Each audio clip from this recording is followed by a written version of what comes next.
But we have forces here who don't want that to happen because they want to hoard the money in a small group. So they call that socialist. Ooh, you're being a socialist. It's just a PR narrative.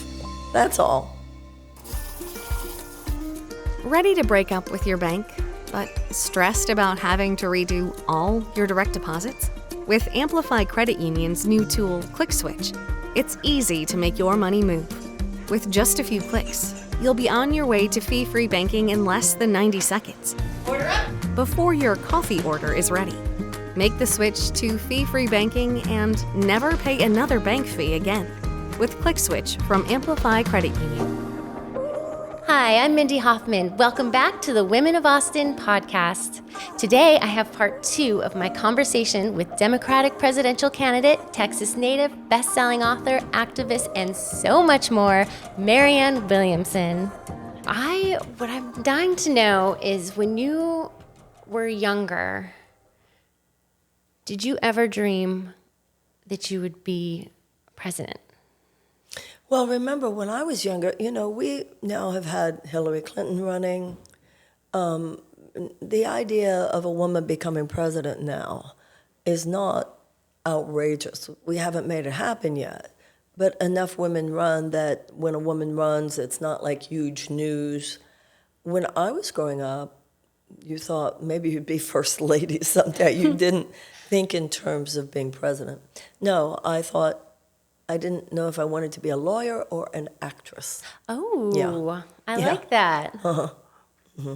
So no, I didn't think in terms of being in politics. And I didn't, the early years of my career, I've always been politically active. I've always cared, I've always voted, I've always, participated. And I grew up in a home where that was the case.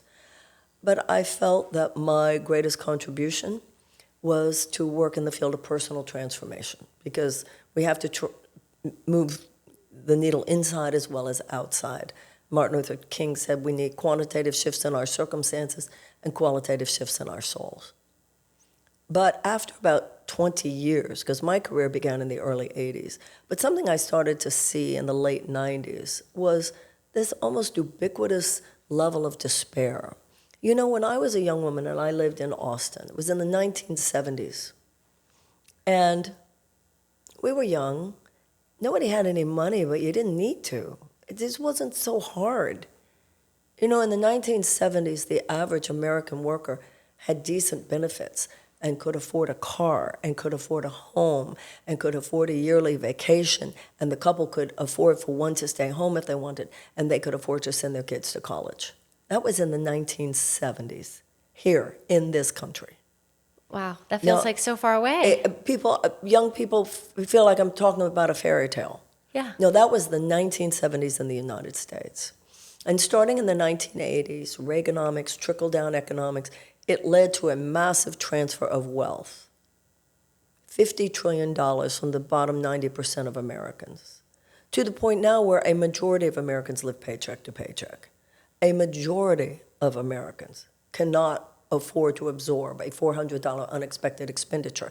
That puts a tremendous amount of anxiety and despair into the ethers. So people talk about the mental health crisis, but there's not nearly enough conversation about what the cause of all that is. Oh, yeah. And that's why they tried to make it, it's only about brain chemistry. No, it's about economic justice as well.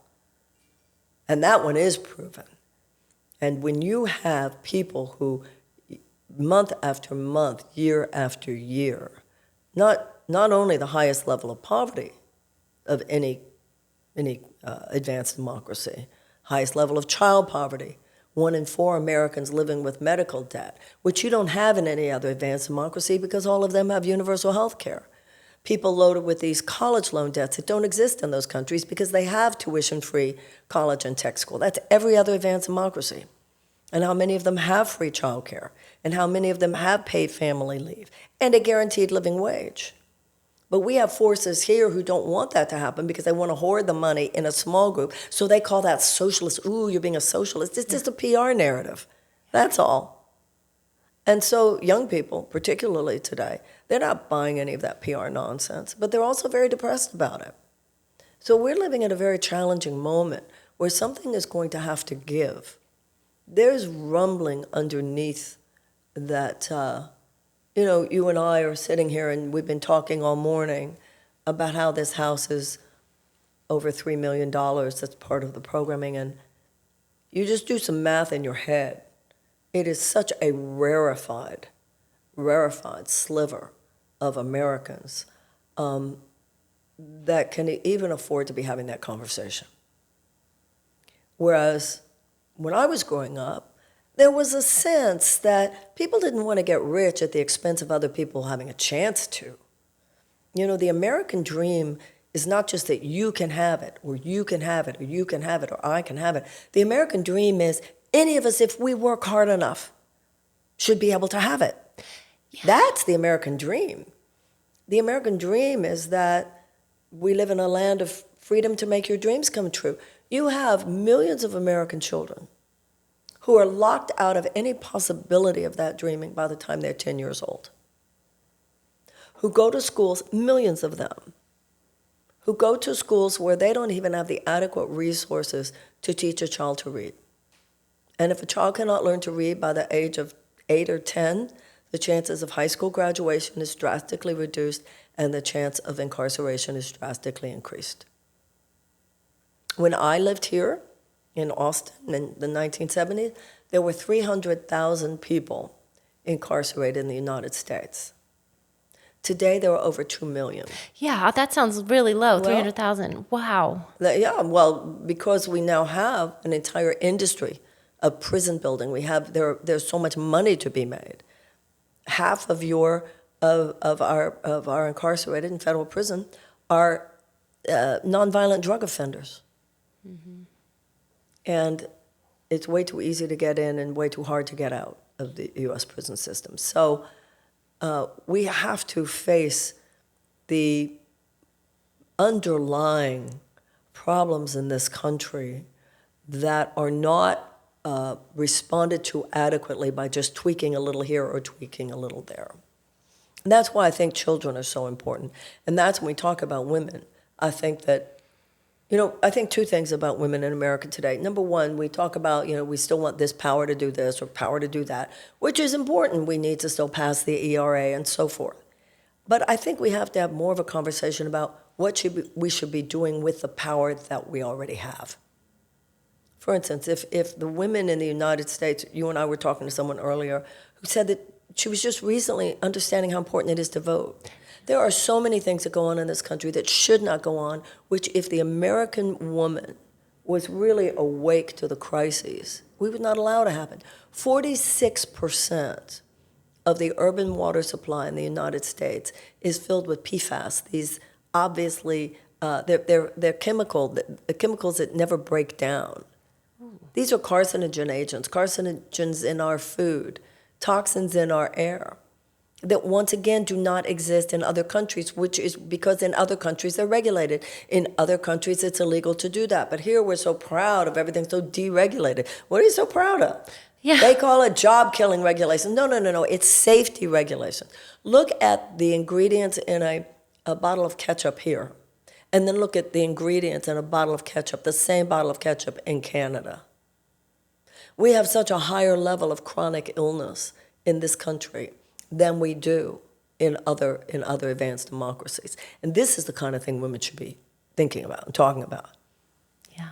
Even like we talk about postpartum depression. Mm-hmm. Well, I'm not saying it's not a very real thing, but I'm also saying that for millions of years, any woman who's had a child knows this, millions of years of evolution go into our responses as mothers, especially when we first have children.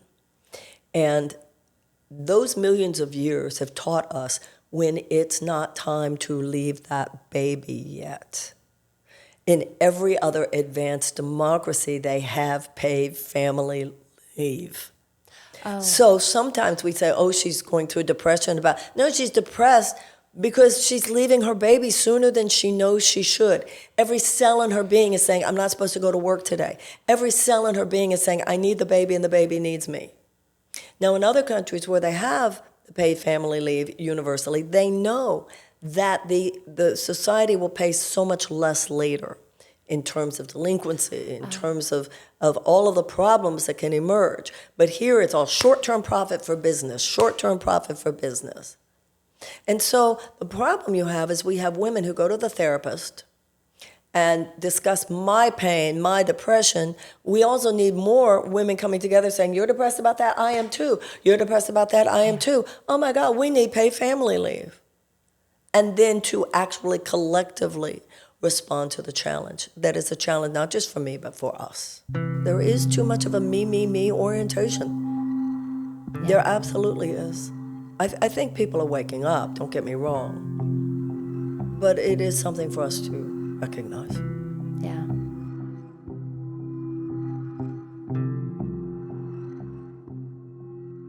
Since 1997, Dave's Ultimate Automotive has been the go-to automotive repair shop for drivers that want the ultimate experience. Designed to be the alternative to the unsatisfactory dealership visit, Dave's has provided Austinites with honest, high-quality automotive services at a fair price with a focus on a customized experience for each client. You will get your vehicle back running right with the peace of mind that comes with a nationwide 3-year warranty. Visit davesultimateautomotive.com and check out their half-price oil change club.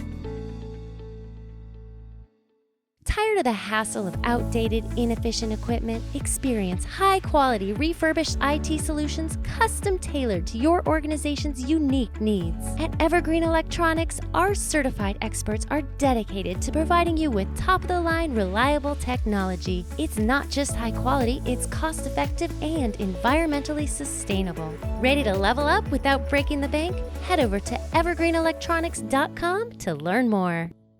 Women of Austin would like to thank our community sponsors. Joel Richardson and Team, your Austin mortgage lender. Visit myfinanceteam.com.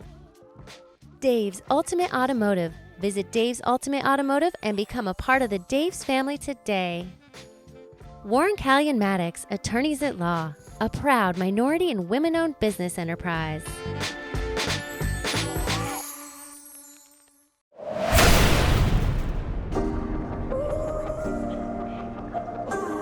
Thanks so much for being here for the Women of Austin podcast today.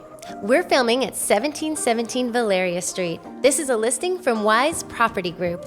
It is an exquisite new construction home featuring 4 bedrooms, an office, 3.5 bathrooms, a rare 2-car garage, and a heated pool.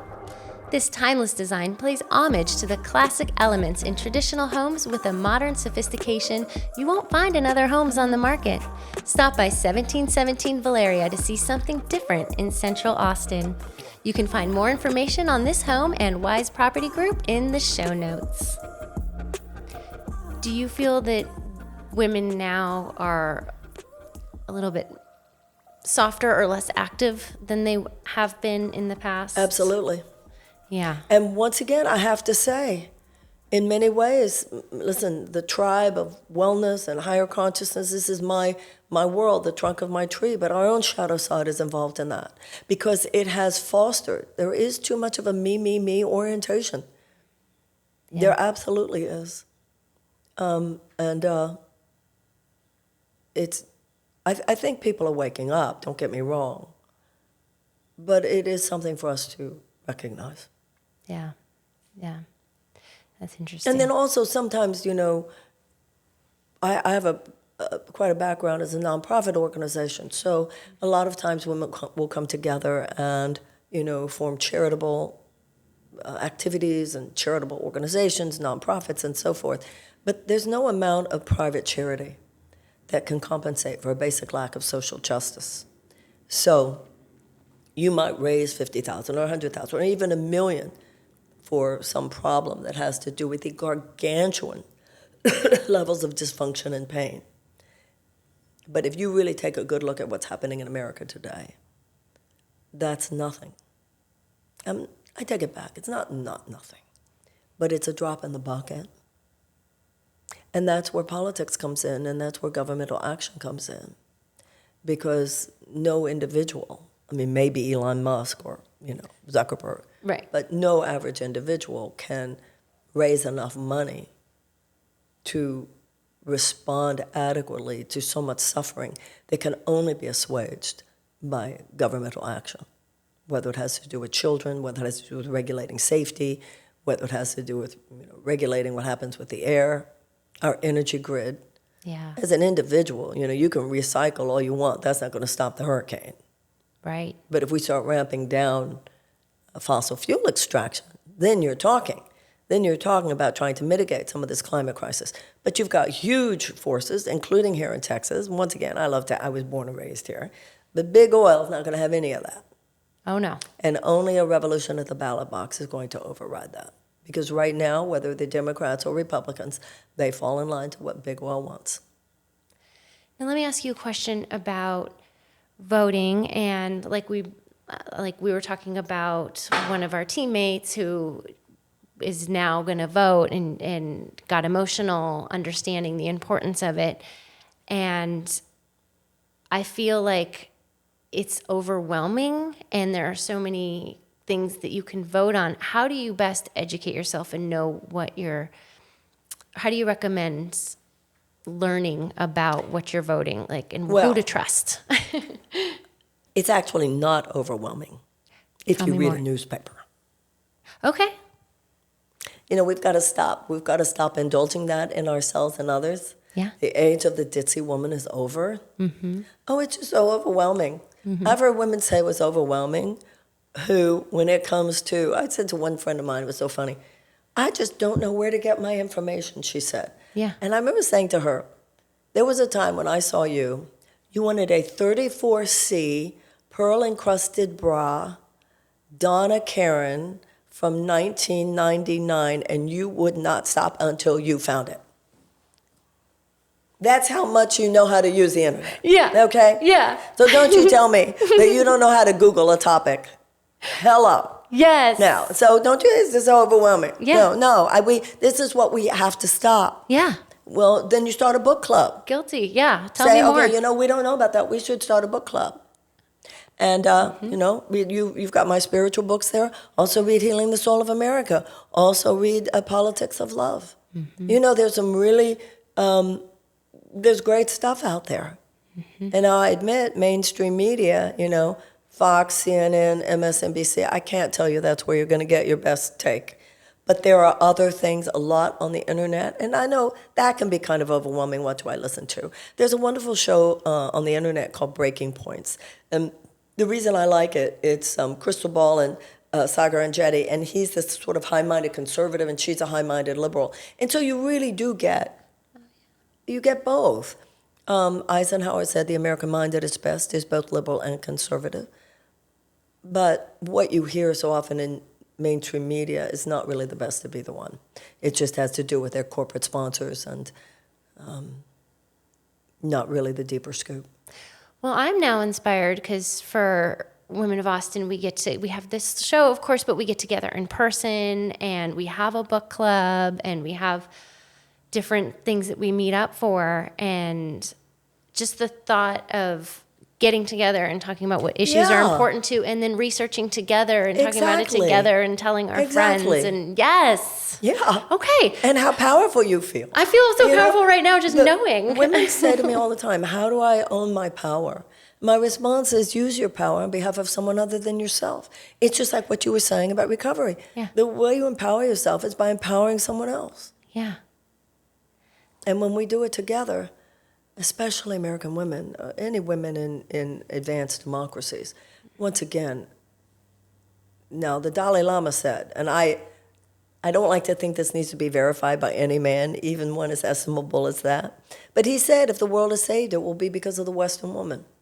And once again, I don't think we need his verification. Right, we know that. But still, it was a good quote. And the issue is for us to believe it. Yes. Yes. And to not feel like it's, well, one thing that I learned that is definitely going to stick with me from what we just talked about is that the power of us coming together collectively. Absolutely. Too. I mean, I knew it, but just with that small example of getting the book club together to talk about what we're going to, like, what else can we talk about? And then synapses start, and in Texas, I don't have to tell you how important Texas is. Oh, boy, do I know. and Texas, I mean, if women in Texas, and there are some great women from Texas who have really pave the way. I don't think you can feel good about yourself. And, Martin Luther King said, your life begins to end on the day you stop talking about things that matter. It's time for us to start talking about things that matter. And I don't know how old you are, but I think that there comes a time when, I remember somebody said, 30 is the age past which she's not young isn't an excuse anymore, which I thought turned out to be amazing. Then someone told me that 50 is the age past which you don't care what they think anymore. Oh. And I think as we reach into our middle years, you want to prepare. Like I found turning 50, and I know you're not 50 yet, when I found turning 50 very hard. It's not hard for everybody. It was really hard for me because your youth is irrevocably over. Mm-hmm. And I find when women age and don't allow themselves, every age has its beauty. It does. And Emerson said, as I age, my beauty steals inward. So I see that every age has its power. But it's a different kind of power. So you have to talk about grief. You have to grieve what you no longer have in order to receive what is available to you now. There's a certain voluptuousness and sexuality and all of that stuff that you just age out of. It's just not yours anymore. But you have something else. But you have to go through a process of grieving what is no longer yours. And then you get to own something equally wonderful but different. But it's a process. And I think with that ownership comes a deeper seriousness about what's happening in the world. Yeah. And I think especially in the years when women are raising small children, I always say when I talk about women being active and activists and participating, I always say unless you have small children. Because if you have small children, you're absolved. We'll hold a place for you. Because that's the deepest revolutionary plane, is how we raise small children. But then you get to a point where, okay, I have more time, and you should turn your attention to helping save the world. I love that so much. We have to wrap it up, and that is just the perfect place to end it. Thank you so much for being here. Thank you. But real quick, is there anything that you would like to say to the women of Austin who are listening? No, just thank you. Thank you for having me. And, I'm not a woman of Austin, but I'm a woman of Texas in my bones. Yes. And will always be. So glad to be with you, and thank you for having me. Thank you so much. Thank you. Thank you so much for watching and listening to the Women of Austin podcast. If you'd like to know even more about Marianne Williamson, please check out the links in the show description. Plus, I'll have details and information on our upcoming events there as well. Thank you so much for being here, and we'll see you next time on the Women of Austin podcast. Thanks so much for joining us today on the Women of Austin podcast. A new episode premieres twice a month right here on the Women of Austin channel. Make sure to subscribe and hit that notifications bell so you never miss an episode. Make sure to follow us on Instagram at women_of_Austin. My name is Mindy Hofman. I hope you'll join us for our next episode of the Women of Austin podcast.